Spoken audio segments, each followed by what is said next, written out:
আপনি হতাশ হয়েছেন, কোরআন খুলবেন, দেখবেন আল্লাহ বলেছেন লা তাহজান, হতাশ হয়েও না। আপনি দারিদ্রতার ভয় করছেন, কোরআন খুলবেন, দেখবেন ওখানে লেখা আছে শয়তান তোমাদেরকে দারিদ্রতার ভয় দেখায়, আর আল্লাহ তোমাদেরকে প্রশস্ততা এবং সচ্ছলতার দিকে ডাকেন। তোমরা আল্লাহকে ভয় করো, শয়তানের অনুসরণ করবে। সবসময় চিন্তা করবো আমাকে আল্লাহ কি দিয়েছেন, এটা চিন্তা করবো না আমাকে আল্লাহ কি দেন না। আল্লাহ পাক আমাকে সুস্থ রেখেছেন, নিরাপত্তা দিয়েছেন, আমি খাচ্ছি, পান করছি।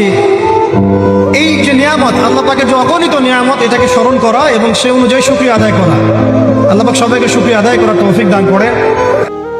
আমরা যখন দেখি একটা মাইয়াতকে নিয়ে যাওয়া হচ্ছে জানাজায়, আমাদের কোনো ফিলিংস কাজ করে না। জানাজায় যাচ্ছে, জানাজায় দাঁড়িয়ে মোবাইলটা টিপাটিপি করছে, জানাজার সাথে চলছে, কোনো ফিকির নাই যে এই জানাজা আমার হবে কালকে, ওই মোবাইল টেপাটেপি করছে। আমি এমনও দেখেছি, দাফন করা হলো মাইয়াতকে, দাফন করার পরে চারপাশে মানুষজন জড়ো হয়ে গল্প করছে, ভাই আপনার ওই জমিটার কি খবর, আপনার ওইটার কি খবর, বিজনেস কেমন চলছে, চাকরির কি অবস্থা। এই যে মাইয়াতকে পাশে দাফন করলো, কোনো ফিলিংস নাই, কোনো ফিলিংস নাই।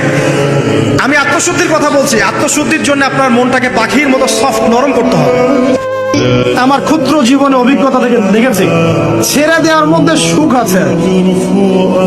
মনে করেন কেউ আপনি গালি দিয়েছে, তো আপনি অনেস্ট, আপনি সৎ এবং আপনি কোনো অন্যায় করেননি, আপনি মাজলুম, তারপরেও আল্লাহর সন্তুষ্টির জন্য ছেড়ে দিলে, আচ্ছা আচ্ছা ওকে কিছু বললাম না, ছেড়ে দিন।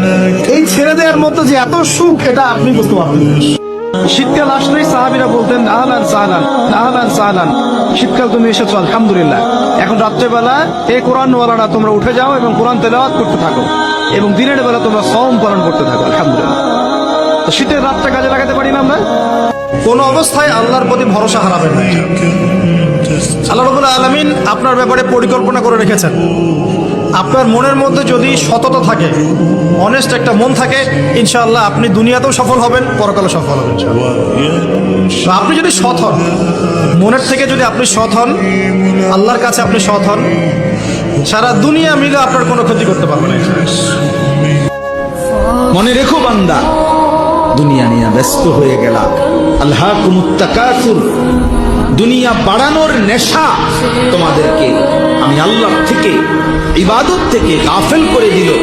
হাত্তা জুরতুমুল মাকাবির, মনে রেখো এরই মধ্যে একদিন তুমি পৌঁছে যাবে কবরস্থানে। মনোযোগ দিলেও মরে যাইবা, অমনোযোগ হইলেও মরে যাইবা, সেজদা দিলেও মরে যাইবা, নাফরমানি করলেও মরে যাইবা। মানুষের সাথে খুব বেশি মেলামেশা করতে যান, একটু কম মেলামেশা করো, একটু দূরত্বে থাকো, তোমাকে মানুষ ভালোবাসবে। আর তুমি যদি খুব বেশি ডুব দাও না, তখন তোমার মূল্য আর ব্যক্তিত্ব নষ্ট হয়ে যাবে। খালি 2 রাকাত নামাজ পড়ে আল্লাহকে বলেন, আল্লাহ, না বুঝে না জেনে শয়তানের প্ররোচনায় পড়ে আল্লাহ জীবনে ভুল করেছেন। আল্লাহ ওয়াদা করছে আজকের পর থেকে কখনোই পাপে লিপ্ত হব না। পড়বেন আস্তাগফিরুল্লাহাল্লাযী লা ইলাহা ইল্লা হুয়াল হাইয়ুল কাইয়্যুম ওয়া আতুবু ইলাইহি এবং সাইয়্যিদুল ইস্তিগফার। আপনি বিশ্বাস রাখেন আল্লাহ পাক আপনার সমস্ত গুনাহকে নেকি দিয়ে পরিবর্তন করতে পারেন। আমরা কিন্তু আমাদের মূল্য বুঝি না, আমরা কত উন্নত সৃষ্টি, আল্লাহ পাকের কত প্রিয়, আল্লাহ কত ভালোবেসে মহব্বতের সাথে আমাদেরকে সৃষ্টি করেছে। আমরা কিন্তু আমাদের মূল্য বুঝি না। যদি বুঝতাম যে আল্লাহ আমাদেরকে কত ভালোবাসে এবং আল্লাহ আমাদেরকে কি পরিমাণ রহম করতে চান, আমরা কোশ্চিন গেল বেনামাজে থাকতাম না, বেরোজাদার থাকতাম না, আমরা আল্লাহর অবাধ্য হতাম না। কোন অবস্থায় আল্লাহর প্রতি ভরসা হারাবেন না। আল্লাহ রাব্বুল আলামিন আপনার ব্যাপারে পরিকল্পনা করে রেখেছেন। আপনার মনের মধ্যে যদি সততা থাকে, অনেস্ট একটা মন থাকে, ইনশাআল্লাহ আপনি দুনিয়াতেও সফল হবেন, পরকালে সফল হবেন।